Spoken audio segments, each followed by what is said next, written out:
tentunya selanjutnya adalah kita bicara masalah maintaining atau memelihara sumber daya manusia. Kita ulangi.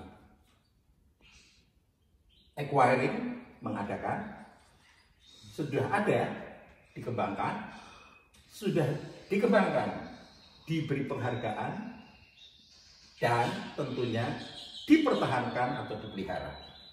Di sini kita coba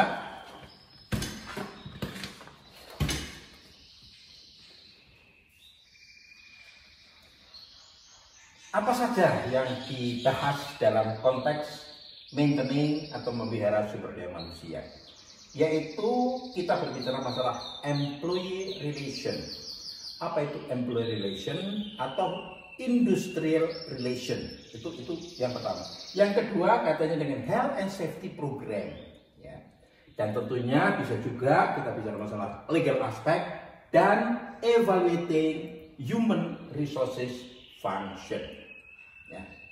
Jadi ini dalam konteks untuk memelihara, mempertahankan karyawan yang sudah masuk, ya, karyawan sudah masuk itu dipertahankan dan dia merasa nyaman bekerja sampai ke retirement, sampai pensiun.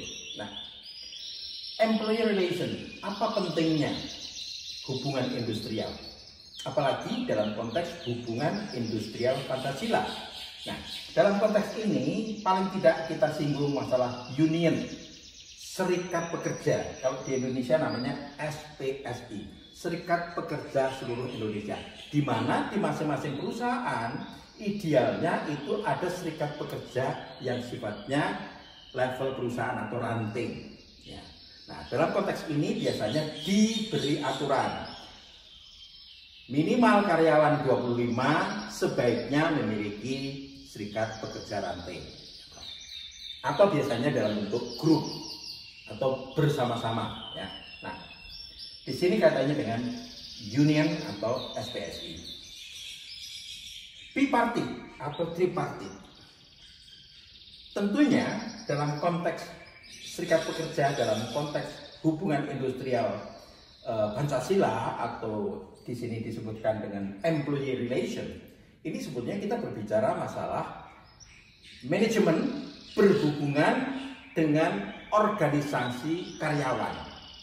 Ya, satu sisi pihak manajemen berhubungan dengan organisasi karyawan.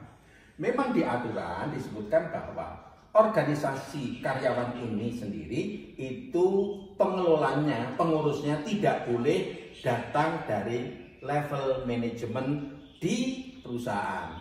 Kita tahu level manajemen itu ada top manajemen, ada middle manajemen, termasuk the lower management itu juga tidak diizinkan. Anda bisa membayangkan, berarti pengurus atau pengelola SPS di perusahaan atau ranting itu pendidikannya seperti apa, sehingga kemampuan dalam mengelola organisasi sering juga terbatas. Bukan tidak mampu, terbatas. Nah, tentunya di sana itu ada bipartit dan tripartit. Dalam hubungan kerja ini sendiri, itu pasti wajar kalau ada masalah.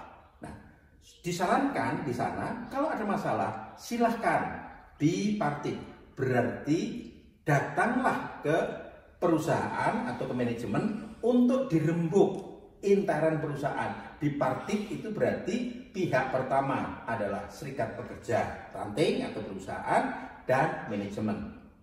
Nah, ini dirembuk baik-baik. Dan bisa dengan musyawarah itu bisa. Karena sebetulnya pada prinsipnya kalau kita itu bersedia berkomunikasi dalam artian silaturahim, saya percaya itu pasti bisa menyelesaikan masalah. Nah, tentunya kalau misalnya ini pada level bipartit tidak bisa, maka langkah berikutnya adalah yang kita sebut dengan tripartit. Tripartit itu berarti mengikutsertakan pihak pemerintah dalam konteks untuk ikut serta menyelesaikan masalah. Jadi perusahaan, manajemen perusahaan, kemudian kelompok karyawan tadi, serikat pekerja, entah itu SPSI-nya, ranting atau apa, kemudian ke pemerintah. Jadi ada 3 tripartit.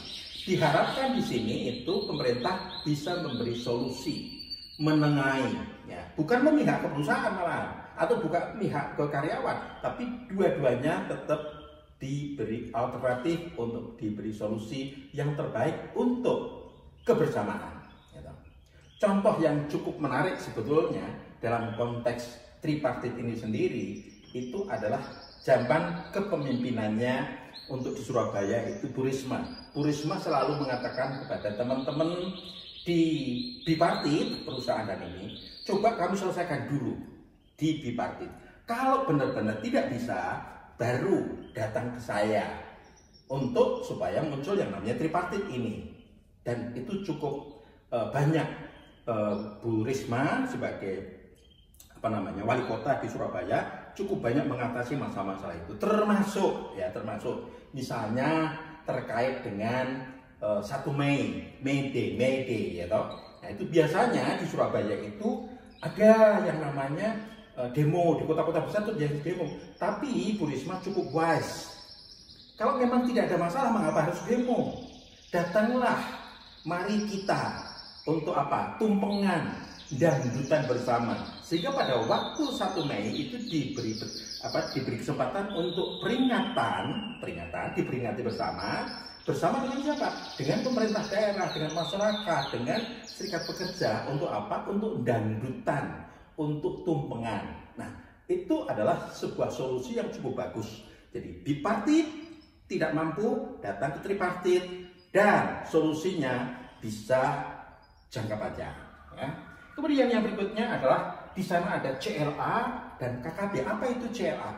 Collective Labor Agreement atau di Indonesia kan kesepakatan kerja bersama. Dulu namanya perjanjian kerja bersama PKB, tapi sekarang dirubah supaya lebih halus gitu ya, kesepakatan kerja bersama ya toh. Nah, apa itu kesepakatan kerja bersama? Itu adalah suatu dokumen yang isinya adalah mengatur hubungan antara manajemen dan karyawan dalam konteks organisasi tadi, dan di situ mengatur, contoh yang diatur apa?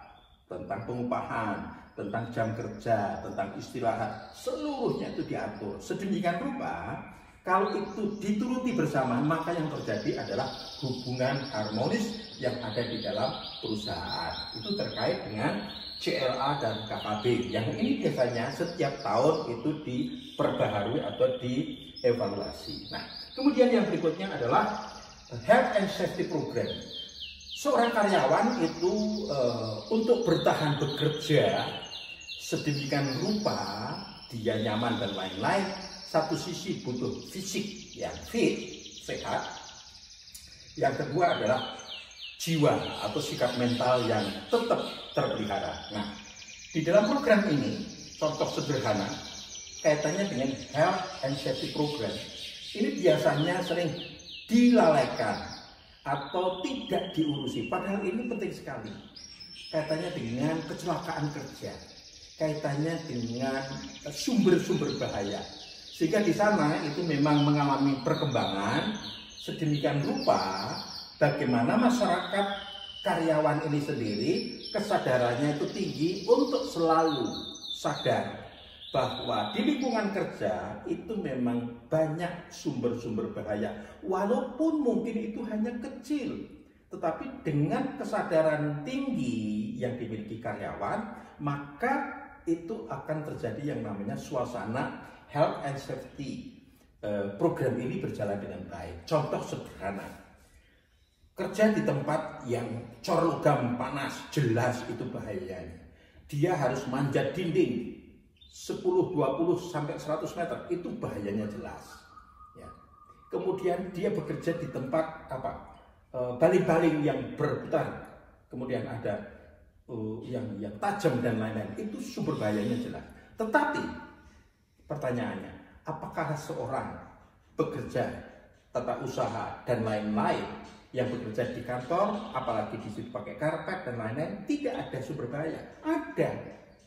Begitu kita itu lalai bekerja, kita bekerja menggunakan staples, kita menggunakan berbagai alat yang tajam dan lain-lain, termasuk listrik, kabel, sambungan dan lain-lain. Nah, disinilah kesadaran, awareness dari karyawan untuk setiap hari sebelum bekerja itu cermat. Apakah lingkungan kerja saya itu aman atau tidak? Jadi kalau tingkat kesadarannya sudah seperti itu, sukseslah yang disebut dengan health and safety program. Tentunya ini harus ada dukungan dari top management. Tidak mungkin tanpa dukungan top management, ya. Jadi bisa katanya dengan safety, bisa katanya dengan health. Sisi lain, biasanya kita dengar adanya yang namanya family gathering, ada yang namanya musik bersama, ada yang namanya siraman rohani dan lain. Itu untuk apa? Untuk menekankan kepada mental dari karyawan. Jadi ini lebih kepada service program, layanan-layanan yang berbau atau berkaitan dengan kejiwaan dalam bekerja dan lain-lain. Jadi sekali lagi, ini konteksnya health and safety program, termasuk service program, itu memang sangat penting dalam konteks untuk supaya karyawan itu bekerja dengan nyaman dan harmonis. Tentunya di sana ada legal aspek yang harus diperhatikan, dan juga kaitannya dengan selalu mengevaluasi fungsi-fungsi dari sumber daya manusia ini sendiri. Saya kira itu materi saya terkait dengan Human Resources Management, terkait dengan kembali kepada organisasi sebagai suatu sistem terbuka. Nah, sistem terbuka ini ada subsistem faktor-faktor produksi, subsistem input, kemudian proses, transformasi, dan output. Nah, dalam proses ini sendiri, salah satunya adalah kegiatan yang berkaitan dengan sumber daya manusia atau ketenagakerjaan. Dalam konteks supaya efisien, efektif, maka diterapkanlah manajemen sehingga namanya manajemen sumber daya manusia. Tujuan utamanya apa? Tujuan utamanya adalah kinerja karyawan yang tinggi, yang optimal. Produktivitasnya itu tinggi. Nah, untuk itu fungsi-fungsi ini itu diharapkan mampu membuat karyawan itu sadar, karyawan itu terus tumbuh berkembang, yang sedemikian rupa memiliki sikap mental yang mengatakan bahwa hari ini lebih baik dari kemarin dan hari esok lebih baik dari hari ini. Itulah sikap mental produktif.